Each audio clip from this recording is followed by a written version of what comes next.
Here I am again with another set of stories, so please consider subscribing to keep me motivated for creating content and bringing it to you for your entertainment.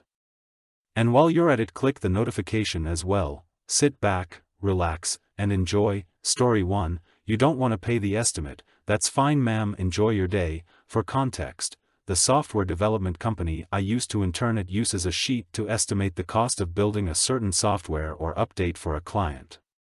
This sheet includes employees working on the project, how long they estimate it'll take, yada yada yada. After an intern goes around the departments collecting this info from the various employees, we then calculate the cost, send it to the client to accept or reject. Note, since our company is so popular in the area, we have a pretty long query sometimes, so if you reject the estimate, chances are you might have to wait in the queue all over again to request a new one. So, the day was slow. They mostly had me man the phones and go on coffee runs, typical intern stuff. Then a client calls in saying she wants a piece of clock-in software for her employees so she can more accurately track their work hours.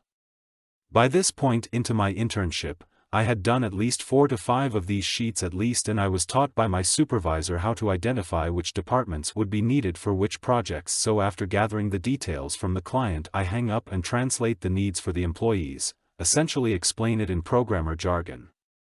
Half an hour later, I'm done with the sheet. I have checked the calculations 3 times, so I email it to the client, and I swear not even 2 minutes later I get an estimate rejected message on the company smartphone I was given. She added a reply stating this estimate is non-compliable with me, so I respond to it with, "We are sorry to hear that, ma'am, please enjoy the rest of your day," and then I go about my business. Roughly an hour later she emails the phone again asking, "Is that all you have to say?" By this point I realized what she was trying to do and report to my supervisor that Ms. Karen was trying to haggle the price. My supervisor calls Karen's phone and asks if she would like to have the estimate resent to her so she can accept. Karen outright tells her she wants a cheaper price, to which my supervisor tells her the price is non-negotiable and to take it as is, so Karen uses her signature move of, "Let me speak with your manager," but my supervisor simply informed her that she'd get the same response and just hung up on her. Karen eventually did call back and even showed up to the building to renegotiate the price, but was shot down. But she was able to get a meeting with the manager to file a complaint for poor customer service, unprofessional behavior. My supervisor and I were called in and asked for our side of the exchange. We just gave them the chat log and proof that she rejected the estimate initially sent to her. She had no color in her face after those came out and couldn't even look at him. She was given a blacklist for us and recommended other companies. Kindly subscribe the channel and support me to keep me motivated for creating content and bringing it to you for your entertainment. Story 2, if you insist. Sir, I hope you like pink. I've worked my way up the ladder at the company where I work. But when I started, I was a support agent. By the time this story happened, I was a team lead of some kind, I don't remember which. What matters is that I still worked directly supporting customers, but I also had a fair amount of agency. I didn't have to ask for permission or assistance to do anything related to my job.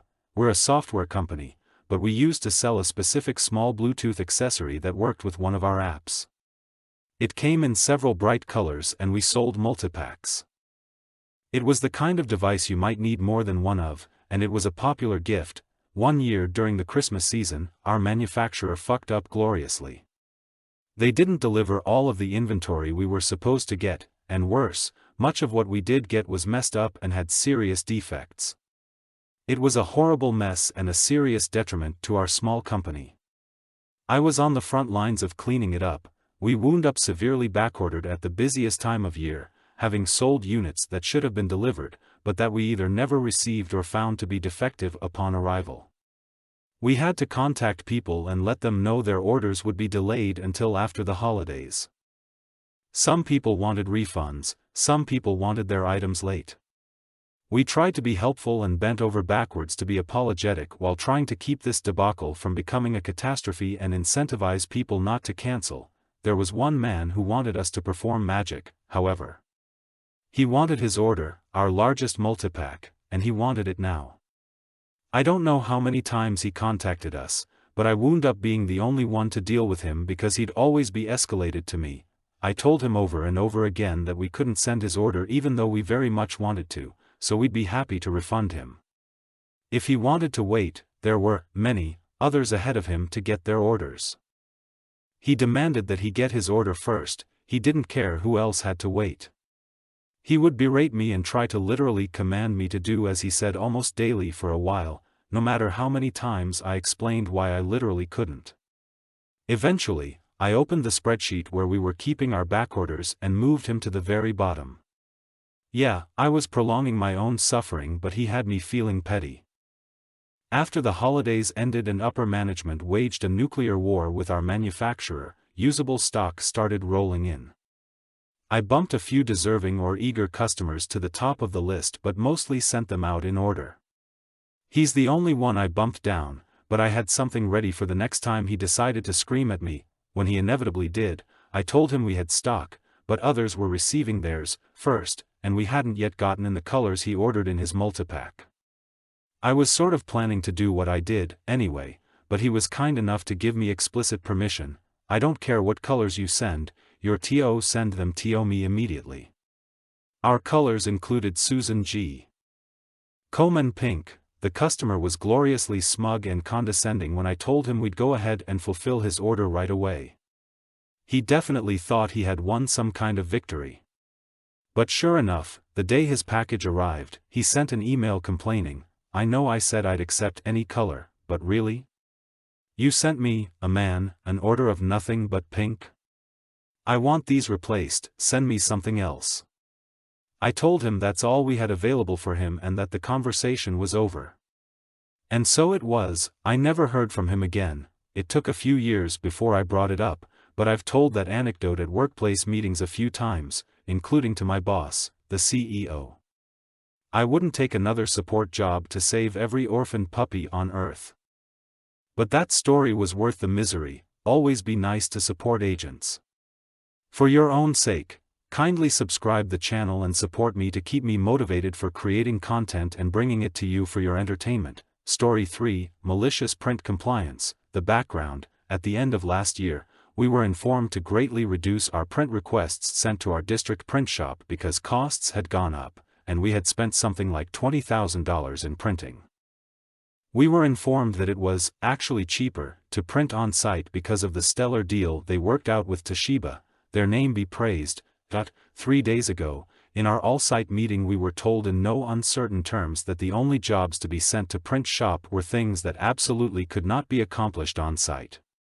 Things like posters or bound documents. Well, my needs: I run my course off of a set of carefully curated guided notes, activities, and labs that I have developed over the course of years. 1 packet per unit, and it includes most of the necessary content. These packets range from 10 to 25 pages, printed front and back, hole punched and corner stapled. All told, I will need to print 11 classes worth of packets, for 10 units, with an average page count of about 15 pages. That works out to around 50,000 pages, or 5 full boxes of paper. The story develops. As a result, I have tried to kindly ask for an exception in my case, as this is an enormous amount of printing and resource required to accomplish a full year's worth of packets, not just for me, but also for the new guy who is using my curriculum. I have talked with the power players on campus, and at every turn I've been told that there is just no way because the cost would come out of instructional funds. I even did a price comparison of what it would cost if I had to print these at Staples. $1,000 per unit, versus the $45 from our own print shop.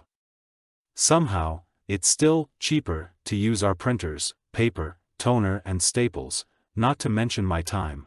The malicious compliance. Today I set out to print my first unit of packets. There is only one printer on campus that has all the functions I need to complete the task. It's in the main office suite, so I owed up all of the remaining paper left on site because of course they haven't ordered enough or there is a shortage or whatever, and then I let this job rip. I timed the first copy going through. 1 minute 10 seconds. 70 seconds for one. For the 160 I need, that's roughly 3 hours of print time disregarding any minor bullshit I need to attend to. that I will need to babysit this stupid printer to make sure it doesn't spontaneously combust or something stupid. About 20 copies and a lady walk in and just looks nonplussed by the fact that things are being printer on the printer she needs. Oh, did I mention it's the only color copier as well, and she only needs one sheet. I'll be done in about 2 hours, I tell her. FKM. I told them I'd piss people off if they forced me to do this. 30 copies and the printer starts screaming that it's got 0 black toner left. So not only do we now have no paper, but we also have no toner, because why would you order toner? 40 copies in and a few guys from my department walk in to print something in color and watch in awe as I explain what is occurring. They congratulate me and step away. 50 copies in and the printer is angry and making unhappy noises, beeping non-stop telling me of some impending disaster. 60 copies in and it happens, the printer just can't do it anymore. I have driven it past its abilities and it has collapsed, both empty of paper and toner. Its unquenchable thirst for toner has been its demise. I hope admin has a good time making copies later because this shit is going to be hilarious when I do it again in 2 weeks. Edit. Oh, and for those who will say, why don't you go digital, because we were told that we don't have enough computers for kids this year. So, we are not going to be 1:1 in the classroom. Kindly subscribe the channel and support me to keep me motivated for creating content and bringing it to you for your entertainment. Story 4, attendance isn't mandatory? Okay, hello everyone, I'm on mobile so formatting isn't great, also English isn't my first language. Regardless, here goes my story. Background, I went to university in Germany. A part of my curriculum were courses in sociology and philosophy. A lot of those were marked down as successfully attended without getting graded.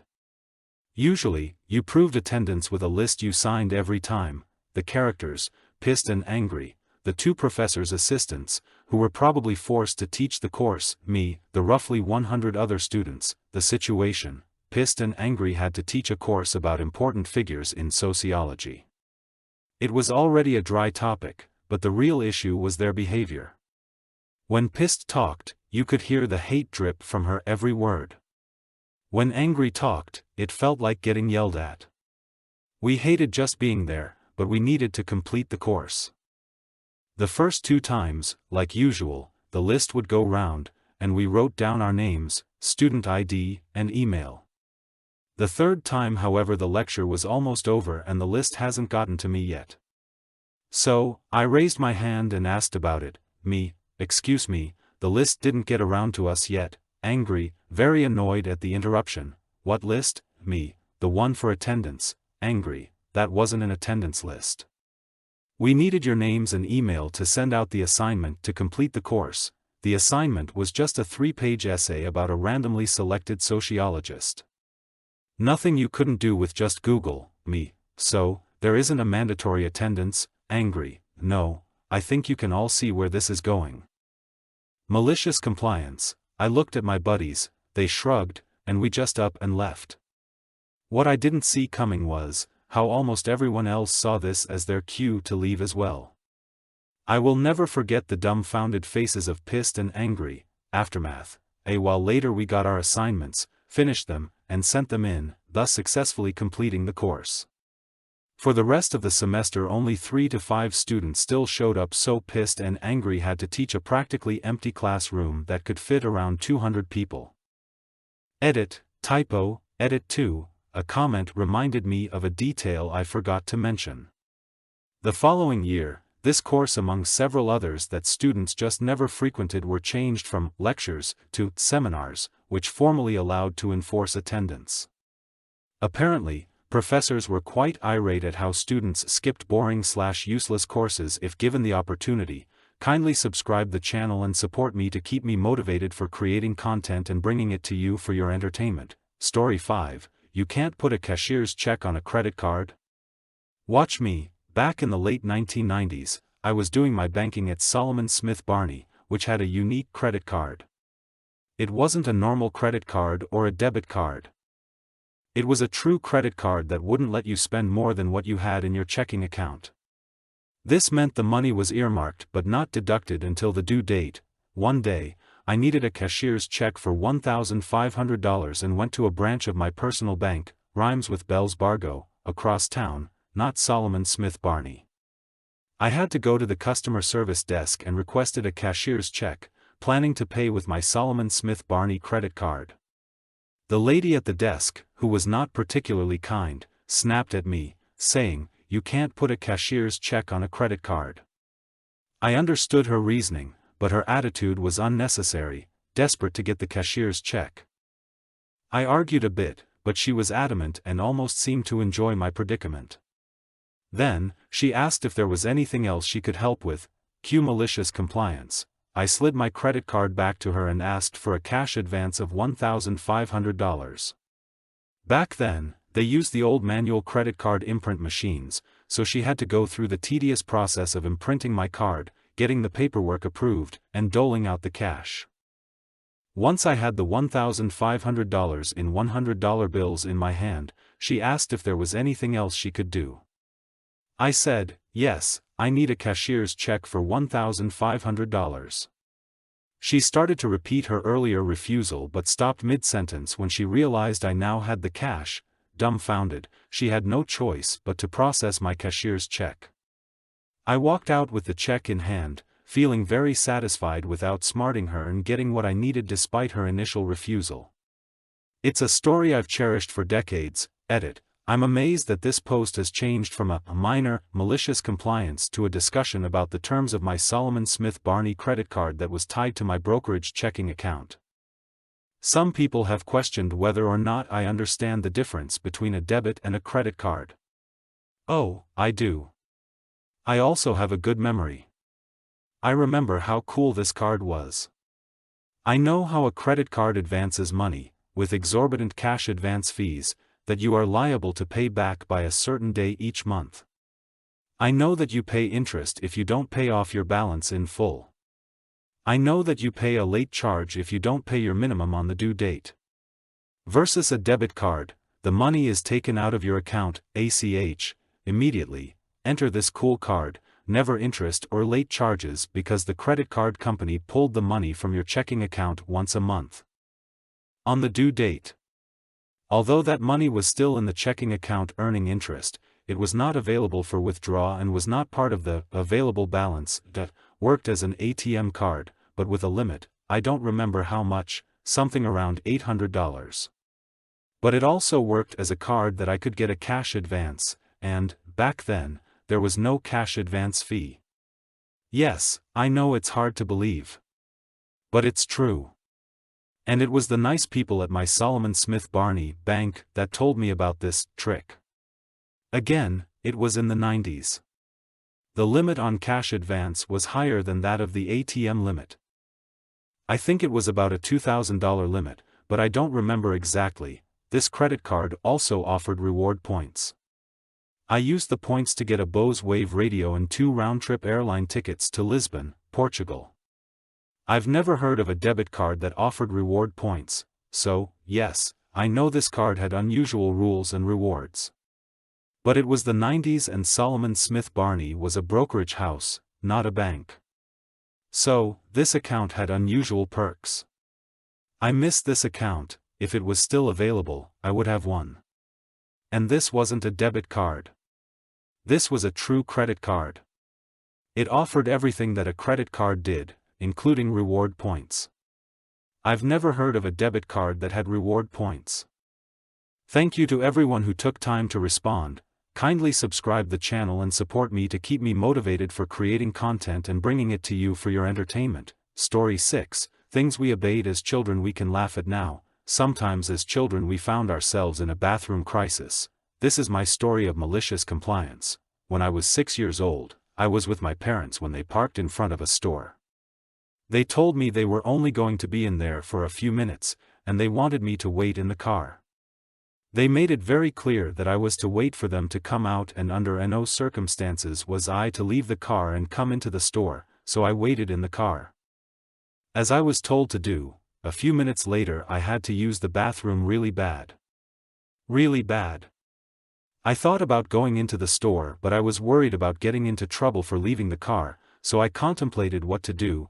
Then I saw a brown paper Zeller's shopping bag on the floor. Hallelujah. I pulled down my drawers and deposited a huge Cleveland steamer right into the brown paper bag. Relief, but the satisfaction of relief quickly passed as I realized that now I have another problem. What do I do with the bag of shit that is now in the car? I knew if my parents found out that I did that I would be in trouble, so the solution my 6-year-old brain came up with was to slide the bag under the front seat to hide it, so that's what I did, slid the bag with the fragrant log in it right under where my father would be sitting while he drove the car. A few minutes later my parents return, with me sitting innocently like a little angel in the back seat. My parents got into the car and told me they were proud of me for being a good little boy and doing as I was told. Dad settles into his seat, starts up the car, then starts sniffing. He sniffs some more and looks at my mother and says, "Carolyn, do you smell shit?" "Yes, Bobby, I do." She replied, "For the love of Christ, get him in the tub as soon as we get home." My father gasped. So, we get home and I am promptly put in the tub. The next day we get into the car to go somewhere. My father just gets settled into his seat, then looks at my mother and says, "Jesus Christ, Carolyn. I thought you said you washed him yesterday." "Yes, I did, Bobby." "Well, you didn't do a very good fucking job then, because he fucking smells like a ripe fucking shithouse in a goddamned heat wave." "Shut up, Bobby, I'll wash him again when we get back home." So, we went about our business as the smell in the car was intense and unbearable. We had all 4 widows down, but the July heat kept things good and pungent. We finally get back home after being accompanied by a constant chorus of foul language coming from my father. Back into the tub I go. My mother cleaned me extra good, and really scrubbed my bum. I leave the tub clean as a whistle, not a hint or a mere sniff of shit smell. Problem resolved. The next time we got in the car we were going to pick my grandmother up to take her somewhere. My father settles into his seat. Starts the car up. A few seconds later, he slams his fist down onto the dash, looks at my mother, and roars, "I still smell shit. I still smell fucking shit. Bobby. Calm down. I fucking told you I washed him. And, I checked him before we got into the car, and he did not smell like shit. I smell shit too, suffering Jesus, but I can fucking tell you it is not coming from him." "Then where's it coming from, Carolyn?" "I don't fucking know, Bobby." We pick my grandmother up. The smell in the car is pure torture. I could tell my grandmother was really suffering as we marinated in the stench, but she did not want to be rude, so she suffered in silence with the rest of us. Finally, my father comes right onto the brakes, pulls the car over, breaks the uncomfortable silence and screams, "I can't take it anymore. There's shit somewhere in this goddamned fucking car. I fucking know it, and if I have to tear this goddamned fucking car completely apart to find it, that's what I'll goddamn do." We all get out of the car and he starts sniffing around. He noticed the smell was stronger closer to the floor. When I slid the bag of shit under the seat, I didn't roll up the end of the bag, so one end of the bag was open. My father is sniffing around and feeling around everywhere. He slides his hand under the seat on the passenger side and feels around. Nothing. He slides his head under the seat on the driver's side and feels around. Something soft and squishy. As he was feeling around under the seat, he slid his hand right into the open side of the bag. Then an expression of pure panic comes across his face as he recoils his hand in horror. He leapt out of the car, stood on the side of the road with traffic driving by, looks at his hand right in front of his face, shit all over his fingers. After a very sound yelling at, I did indeed survive and live to tell this bathroom emergency story and laugh about it years later. Kindly subscribe the channel and support me to keep me motivated for creating content and bringing it to you for your entertainment. Story 7. You need to get your priorities straight. Now, I'm sending a special shout out to all teachers who are starting the new school year. I was at a training yesterday morning. 24 hours prior my wife broke her ankle. Pretty badly. Like it had to be reset. I was with her all day that day, and yesterday during the training she was recovering from her surgery while I learn how to use iXL, a math program that's pretty easy to figure out for the most part. The night before the training, my wife and I discussed the financial aspect of missing days, and though I took the day off when she broke her ankle, obviously, we both decided I would go to the aforementioned yesterday's IXL training. I get there a minute early, or 14 minutes late according to the USAF, and situate myself. I open up all the websites they say to, do the Padlet AI welcome page drawing they request of me, and get ahead of the program. The rest of the room is jibber-jabbing as the presenter the other district personnel meander around the room. I see a text from my mother-in-law, and as she's at the hospital with my wife I decide to look at it. Gina, my wife, is asking about my pay. Her phone got an alert about a payment. My Rapid card has an alert that goes to her phone, but her phone died before she could see how much. I decide to log into my Access page to see how much and tell her whether we are covered for the deductible that they haven't collected yet. It literally took like 20 seconds to do this, and of course this is when Miss Low Glasses decides to pretend she's my teacher. She pokes me on the shoulder repeatedly. I'm pretty sure she thinks she's tapping me, but it's uber aggressive, and says, "You need to look at the screen she's showing you." I start to comment back by saying, "Sorry, I was J-," when she interrupted me abruptly, shouting enough for God and Satan to hear, "You need to get your priorities straight, enter malicious compliance." I was so embarrassed and pissed at the same time. It was totally uncalled for. It was when everyone was jibber-jabbing, and it was to check on an important time-sensitive thing. It made me realize that, yes, I do need to get my priorities straight. I replied, just as loudly, as I had everyone's ear now, "You know what? I do need to get my priorities straight. My wife's in the hospital. I'll be leaving now," and I walked out. The lady looking at me through her lowered glasses scoffed, and the other district personnel pulled her aside and chided her as I walked out. One of my homies yelled out, "Love you OP, it's gonna be fine, text me," as I left. Thank you for tuning in. Kindly subscribe the channel and support me to keep me motivated for creating content and bringing it to you for your entertainment. And while you're at it, click the notification as well. This is all for now. See you again in the next video.